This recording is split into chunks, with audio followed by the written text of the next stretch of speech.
বিপুল দেনার দায়ে আত্মঘাতী বজবজের রেশন ডিলার। পলাতক ডিলারদের বরাদ্দ ইউনিট ঘাড়ে চাপিয়ে লাইসেন্স বাতিলের হুমকি দিলেন খাদ্য দপ্তরের আধিকারিকরা। অভিযোগ পরিবারের, অস্বীকার করলেন আধিকারিক। এদিকে ওয়াকফ সংশোধনী আইনের বিরুদ্ধে সিপিআইএম এর জনসভা ঠাকুরপুর মকেশতলায়। সংখ্যালঘুর অধিকার নিয়ে সোচ্চার বাম নেতৃত্ব। আসবো বিস্তারিত খবরে।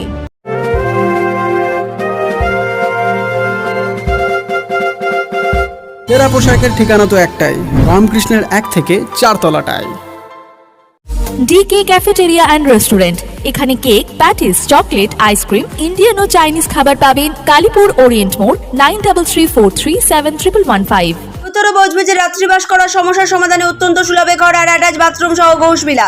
বিভিন্ন অনুষ্ঠানে ব্যাংকুয়েট হল ভাড়া দেওয়া হয়। যোগাযোগ 9231433706। সুস্বাদু জিভে জলানা খাবার মানে দারুণ delights. Cake, patties, chocolate, ice cream, pastry পাবেন আমাদের কাউন্টারে, যা নিজস্ব কারখানায় তৈরি। পূজালী ওরিয়েন্ট মোড়, বজবজ, বোম্বাড়ি। নতুন ফ্র্যাঞ্চাইজি নিতে যোগাযোগ করুন 9334371115। বজবজ 1 নম্বর ব্লকের চিংড়িপোতা গ্রাম পঞ্চায়েতে সন্তোষপুর এক রেশন ডিলারের অস্বাভাবিক মৃত্যুকে ঘিরে রীতিমতো চাঞ্চল্য ছড়িয়েছে। মৃতের নাম অরুণ প্রকাশ ঘোষ। বুধবার সকালে বাড়ির গোয়ালঘর থেকে তার ঝুলন্ত দেহ উদ্ধার হয়। খবর পেয়ে কালীতলা আশুতি থানার পুলিশ ঘটনাস্থলে পৌঁছে দেহ ময়নাতদন্তে পাঠায় এবং অস্বাভাবিক মৃত্যুর মামলা রুজু করে। মৃত ডিলারের স্ত্রী সৌমিনী ঘোষের অভিযোগ, এলাকার 2 পলাতক রেশন ডিলারের প্রায় 6000 ইউনিট অরুণের উপর চাপিয়ে দেওয়া হয়েছিল।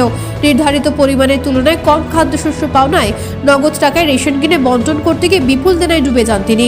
এর হাত থেকে নিষ্কৃতি পেতে গেলে খাদ্য দপ্তরের আধিকারিকদের পক্ষ থেকে তাকে ফাঁসিয়ে দেওয়া ও লাইসেন্স বাতিল করে দেওয়ার হুমকিও দেওয়া হয়।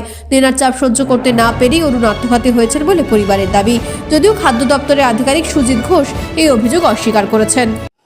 এবারে আমাদের বলা হয় আমরা এরকম রেশনে চুরি হয় কি মেশিনে কম থাকে এরকম কোনো আমরা ধারণার বাইরে। কারণ আমার বর এসব কোনো দিন, আমার স্বামী উল্টে অনেক গরিব মানুষরা আসতো তাকে উল্টে দিয়ে দিত।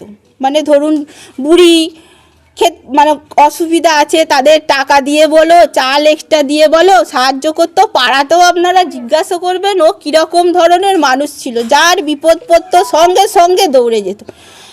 এরপরে যখন ও ওপর মহল থেকে সব আসে ট্যাগ হবে, ঠিক আছে, ওর বয়স কম আছে, ও বলল ঠিক আছে। ও খুব খুশিও হয়েছিল, সত্যি কথা বলতে খুশি হয়েছিল, কারণ 1700 ইউনিটের ডিলারশিপ তো কমিশন খুব অল্প চলতো, 8000 মতো কমিশন। খুব অসুবিধা হতো সংসার চালাতে, এটা ওটা করে ও চালাবার চেষ্টা করতো, 2টো বাচ্চা। এবারে ও খুশি হয়ে সবাইকে বলছে, আমার বাবাকে, ওর দিদিকে, জানিস দিদি এবারে আমার কমিশনটা বাড়বে, আমি খাটবো, আমি কমিশনটা বাড়বে, আমার সংসারে এবারে একটু উন্নতি হবে, জানিস দিদি। এরবারে যখন এটা ট্যাগটা পেলো তখন এই যে খৈরন বিবির দেখছেন, এটা জেরক্স, অরিজিনালটা আছে ঘরে। আমরা মাত্র পেয়েছি 8 বস্তা চাল, 25 বস্তা আটা, 14 কেজি চিনি, একটা ইপস মেশিন আর একটা ওই ওয়েট মেশিন, এই কটি মাত্র পেয়েছি। তখন আগের ম্যাডামটা খুব ভালো ছিল।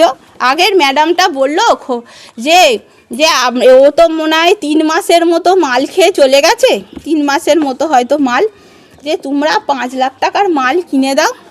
তখন আমার বাবা সবে, আমার দিদার ফ্ল্যাট বিক্রি হয়েছে, দিদা মারা গেছিলো, সেই 5 লাখ টাকাটা ওকে দেয়। দেওয়ার পর আর ম্যাডাম অ্যাডভান্স মালের ব্যবস্থা করে দিয়েছিল, ঠিক আছে। মানে ওই যে বয়স্ক ব্যক্তি বুড়িটা আছে, ওর বয়স 90 বছর, ওকে যদি এখন কেস কামারি করা হয়, ওকে বাঁচানোর জন্যই মেনলি এটা করা হয়েছিল। যদি এবারে এতে বসতো, ওকে পুলিশ টেনে হিজড়ে অনেক কিছু নিয়ে যেত। ওই জন্যে আমার বর বলেছিল, ঠিক আছে ম্যাডাম, আমি যতদিন পারবো, ওই বয়স্ক মহিলাটা তো কি খাবে, পান্ডে ওকে কিছু টাকা চাল দিত, আমিও প্রত্যেক মাসে ওকে 3000 টাকা আর 15 কিলো চাল, সেই বাবদও কিন্তু এই 2 বছর ধরে দিয়ে এসেছে ওই বুড়ো মানুষটাকে। দিয়ে সব ঠিক আছে, অ্যাডভান্স মালের ব্যবস্থা করে দিল, 1 মাসের অ্যাডভান্স মাল। তারপরের মাসে 1-2 মাস থেকে সব ঠিক যাচ্ছে, কষ্ট করে আমরা যে যতটা পারি সম্ভব মাল দিচ্ছি। প্রচুর ক্লাস্টার ওই পাড়াটায়, এখানে ক্লাস্টার ওখানে ক্লাস্টার দিচ্ছি। মাল কাটতে শুরু করলো, প্রত্যেক মাসে 80 বস্তা, 100 বস্তা, 50 বস্তা, 30 বস্তা। এই মালটা তো দাদা পাবলিককে আমাদের কিনে দিতে হবে। ইউনিয়নকে বলছি, সবকে বলছি, না তোকে তো এখন কিনে চালাতে হবে, পাবলিক তো বুঝবে না, পাবলিককে তো দিতে হবে, পাবলিক তো নইলে চোর বলবে। সহ্য কর শর্টটা, এবারে তুই সহ্য কর, একদিন ভগবান দিন দেবে। ও সেই আশায় আমাদের লাস্টে সেই 2024 সালের মনে হয়, হ্যাঁ 2024 সালে নভেম্বর ডিসেম্বর নাগাদ আমাদের ওই রকম আর কেনার আর ক্ষমতা নেই মাল, আর অনেক টাকা আমার দুটো নেকলেস বন্ধক দিলাম, কিছু টাকা বাইরে থেকে ধার নিল। ওর একটা প্রাণের খুব প্রাণের শখের বুলেটের টপ মডেল ছিল, খুব কষ্ট করে ইএমআই দিয়ে কিনেছিল, সেইটাকেও বিক্রি করে দিল, হু করে কাঁদছে রাত্রিরে, সেটাতেও কিচ্ছু হলো না। পরের মাসে ওর একটা বটতলার 4 কাঠা জমি, আমাদের এই সামনে একটা 4 কাঠা রোডের ধারে জমি জলের দরে 10 লাখ না 11 লাখ টাকায় বিক্রি করে দিল, 10 লাখ টাকায় বিক্রি করেছিল, 10 লাখ টাকাটাও ওতে ঢুকে গেল, বুঝতে পারছেন। তারপরে এইভাবে চলছে ফেব্রুয়ারি মাস 2025 আসতে না আসতেই আর একটা ডিলার এই চিংড়িপোতারি পিতাংশু চক্রবর্তী, সেও মালটাল খেয়ে দিয়ে মালটাল দিতে পারে না, রাতারাতি উধাও হয়ে গেল। সেই জিনিসটা আমরা নিতে চাইনি দাদা, একটা নিয়ে এরম ভুগছি না, ওপর মহল থেকে চাপ এলো, আর তো চিংড়িপোতার ডিলার নেই, তোমাকে ডিলারশিপ নিতেই হবে, নইলে তোমার লাইসেন্সটা চলে যাবে। ওয়াকফ সংশোধনী আইনের বিরুদ্ধে দেশ জুড়ে প্রতিবাদের আবহে ঠাকুরপুকুর মহেশতলা ব্লকের চট্টাবাজার প্রাইমারি স্কুল মাঠে এক বিশাল জনসভার আয়োজন করল সিপিআইএম। সংখ্যালঘুদের ওয়াকফ সম্পত্তি রক্ষার দাবিতে দলের ঠাকুরপুকুর মহেশতলা এরিয়া কমিটির আয়োজিত এই সভায় অংশ নেন শতাধিক মানুষ। জনসভায় প্রধান বক্তা হিসেবে উপস্থিত ছিলেন সিপিআইএম নেতা ও বিশিষ্ট আইনজীবী বিকাশ রঞ্জন ভট্টাচার্য। তিনি বলেন, সংশোধিত ওয়াকফ আইন সংখ্যালঘুদের সাংবিধানিক অধিকারকে খর্ব করার আশঙ্কা তৈরি করেছে। সভায় উপস্থিত ছিলেন সিপিআইএম নেতৃত্ব ফৈয়াজ আহমেদ, সাইফুদ্দিন মোল্লা, মোনালিসা সিনহা সহ দলের একাধিক নেতাকর্মী। বক্তারা একযোগে ওয়াকফ সম্পত্তি রক্ষায় গণ আন্দোলন জোরদার করার আহ্বান জানান। বিরোধিতা হচ্ছে মঞ্চে নাটকের যুদ্ধ, এরা মৌলিকভাবে আরএসএস প্রণীত মোদী সরকারের কোনো আইনেরই বিরোধিতা করে না।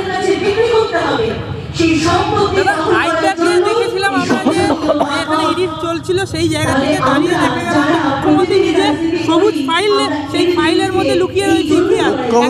মুখ্যমন্ত্রী গুন্ডামি করেছেন এবং গুন্ডামি করে উনি যা করেছেন সবটাই আইনের চোখে অপরাধ। সরকারি কাজে বাধা দেওয়া কি বলবেন? তা তো আছেই, তথ্য লোপাট করা এটা আরো বড় অপরাধ, উনি তথ্য লোপাট করেছেন। দাদা, আজকে যেটা দেখা গেল যে শ্রমিক ভট্টাচার্য যেমনটা জনস্বার্থে মামলা করেছিল এবং কেন্দ্রীয় বাহিনীর নিরাপত্তা কি বলবেন? তার মানে শ্রমিকও বুঝতে পারছে নির্বাচন কমিশনের উপর ভরসা করা যায় না। নির্বাচন কমিশন শ্রমিকের নেতা মোদি দ্বারা, অমিত শাহ দ্বারা পরিচালিত। একদিকে দুর্গা অঙ্গন, একদিকে রাম মন্দির, এদিকে এখন চলছে উন্নয়নের পাঁচালী। কি মনে হচ্ছে 26-এর ভোট কি এইভাবে কি এগোবে? এখন আমরা যদি উন্নয়নের পাঁচালীতে আমাদের পা পেছড়ায়, সেটা আমাদের দোষ। ওরা তো করবেই, ওরা ইলেকট্রাল বন্ডের দুর্নীতির টাকা আছে, কর্পোরেট ট্রাস্টের দুর্নীতির টাকা আছে, সেই টাকা দিয়ে ওরা নাচা গানা ছবি আঁকা অনেক কিছু করবে। কিন্তু আমাদের বুঝতে হবে যে আমাদের যে ভোটাধিকার, সে ভোটাধিকারটা আমরা ঠিকভাবে প্রয়োগ করছি কি করছি না। নেপথ্য ভাষ্যে ডোনা জানার সঙ্গে বজবজ মহেশতলা থেকে ঋত্বিকা দাসের রিপোর্ট, বার্তা এখন। সেরা পোশাকের ঠিকানা তো একটাই, রামকৃষ্ণের 1 থেকে 4 তলাটায়। ডিকে ক্যাফেটেরিয়া অ্যান্ড রেস্টুরেন্ট, এখানে cake, patties, chocolate, ice cream, Indian ও চাইনিজ খাবার পাবেন। কালীপুর ওরিয়েন্ট মোড়, 9334371115। উত্তর বজবজে রাত্রিবাস করার সমস্যার সমাধানে অত্যন্ত সুলভে ঘর আর অ্যাটাচ বাথরুম সহ ঘোষবিলা। বিভিন্ন অনুষ্ঠানে ব্যাংকুয়েট হল ভাড়া দেওয়া হয়। যোগাযোগ 9231433706। সুস্বাদু জিভে জলানা খাবার মানে দারুণ delights. Cake, patties, chocolate, ice cream, pastry পাবেন আমাদের কাউন্টারে, যা নিজস্ব কারখানায় তৈরি। পূজালি ওরিয়েন্ট মোড়, বজবজ, বোমবাড়ি। নতুন ফ্র্যাঞ্চাইজি নিতে যোগাযোগ করুন 9334371115।